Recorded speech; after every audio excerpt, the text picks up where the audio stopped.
ধন্যবাদ। আপনি সবচেয়ে গুরুত্বপূর্ণ একটি প্রশ্ন করেছেন যে আজকে বাংলাদেশে মাদকে ছয়লাভ, এই সম্পর্কে আমার মতামত কি। আমার হৃদয়ে রক্তকরণ হয় আমি যখন আমার এলাকায় গিয়ে দেখি কোনো বাবা আমার কাছে আসছে যে আমার ছেলে আমার কথা শুনে না, মাদক আসক্ত হয়ে বাড়ি ঘর ভেঙে ফেলে, এটা ভেঙে ফেলে, তার বউকে তালাক দিয়ে দিয়েছে, সন্তানকে গলা টিপে মাইরে ফেলাতে চায়, সে অর্থ চায়, টাকা চায়। তখন আমি অবাক হই। আমি বলি যে আপনি কি করেছেন? বলে যে আমি বহুতবার আমার সন্তানকে ধরিয়ে দিয়েছি, 2 মাস 1 মাস পর আবার জামিন নিয়ে চলে এসেছে। আমিই আবার আমার সন্তান জেলে কান্নাকাটি করে আর মাদক খাবে না, তখন আমি আবার বের করে আনি। কিন্তু আপনারা শুনেছেন যে বাংলাদেশে অনেক সময় সড়ক দুর্ঘটনায় মানে বাসে অ্যাক্সিডেন্ট করে কেউ যদি মারা যায়, গাড়ি অ্যাক্সিডেন্ট করে প্রাইভেট, তখন একটা কথা বাংলাদেশে বুদ্ধিজীবীরা বলে যে একটি সড়ক দুর্ঘটনা মানে একটা পরিবারের কান্না। কিন্তু আমি মনে করি একজন মাদকাসক্ত ছেলে একটা পরিবারে হলে ওই পরিবারের কান্না না, শুধু ওই সমাজের কান্না। ওই সমাজের মেয়েরা স্কুলে যেতে পারে না, ওই বকাটা ছেলে, মাদকাসক্ত ছেলে তাকে উত্ত্যক্ত করে, বিরক্ত করে এবং এর পকেট কাটে, এরটা চুরি করে, এইটা জোর করে নিয়ে আসে, এর সামনে চাকু ধরে। মানে এর তো কোনো মাদকাসক্ত হওয়ার পর কোনো সেন্স নাই। সেই জন্য আমি স্পষ্টভাবে মাননীয় প্রধানমন্ত্রী তারেক রহমানকে বলতে চাই যে আপনি এই রাষ্ট্র সমাজকে বাঁচান। একমাত্র মাদকের জন্যই সকল অপরাধ হচ্ছে, অপরাধের শুরুটাই হচ্ছে মাদক দিয়ে। তাই মাদক প্রথমে যেখান থেকে আসে সেইখান থেকে ফিরাতে হবে।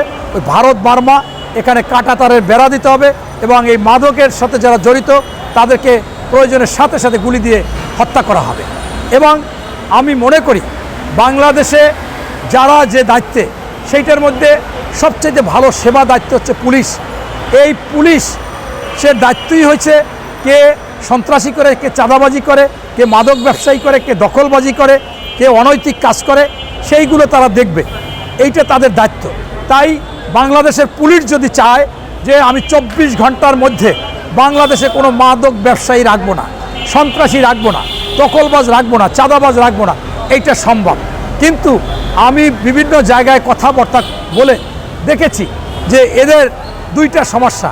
একটা সমস্যা হচ্ছে এই পুলিশ তারা অনৈতিক ঘুষ নেবে, টাকা নেবে, ওই মাদক ধরবে, ধরে সে 2টা রাইখা ওরে টাকা নিয়ে ছেড়ে দেবে, ওই 2টা আবার আরেকজনের কাছে বিক্রি করবে, বা 10টা বিক্রি করবে, 20টা বিক্রি করবে। এইটা বাস্তবতা।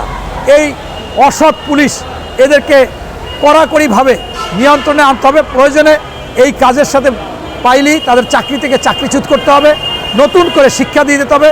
বাংলার মাটিতে মাদকের সাথে যারা আতাত করবে, ঘুষ খাবে, এদের কোনো রেহাই নাই। আর দ্বিতীয়ত হচ্ছে কিছু কিছু জায়গায় আবার এই পুলিশ প্রশাসন তারা এই রাজনৈতিক প্রেক্ষাপট বা রাজনৈতিক নেতাদের ছত্রছায়া থেকে অনেকে ব্যবসা করে, এখান থেকে তারা কিছু সুবিধা নেয়, সেইটাকেও শূন্যের কোটায় আনতে হবে। মাননীয় প্রধানমন্ত্রী, আপনার কাছে অপরাধীর পরিচয় হচ্ছে অপরাধী, ওর কোনো দল নাই। অপরাধী যদি সে মাদক কারবারি হয় তাহলে ওর অপরাধ হচ্ছে ও মাদক ব্যবসায়ী, ও স্মাগলার, ও অবৈধ ব্যবসা করে।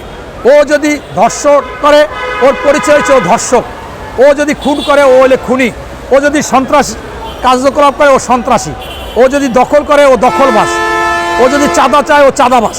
এই হিসাবে তার কোনো দলীয় পরিচয় হবে না। তাকে সাথে সাথে আইনের আশ্রয় আনতে হবে এবং এই মাদক ঠেকাবার জন্য, সন্ত্রাস, দখল, ঘুষ, দুর্নীতি ঠেকাবার জন্য দ্রুত আদালত হবে। সেই আদালতে এই রামিসার মতো 19 দিনের মধ্যে বিচার না হইলেও কমপক্ষে 1 মাসের মধ্যে বিচার হবে। তাইলে কোনো আলামত, কোনো ফরেনসিক রিপোর্ট পরিবর্তন করার সুযোগ পাবে না। তাই আমি আপনাদের মাধ্যমে আবারও বলতে চাই, এই মাদকের জন্য সবচেয়ে দায়ী পুলিশ প্রশাসন এবং রাজনৈতিক নেতৃবৃন্দ। ক্ষমতাসীন দলেরও হতে পারে, অন্য দলেরও হতে পারে। সেই তাদের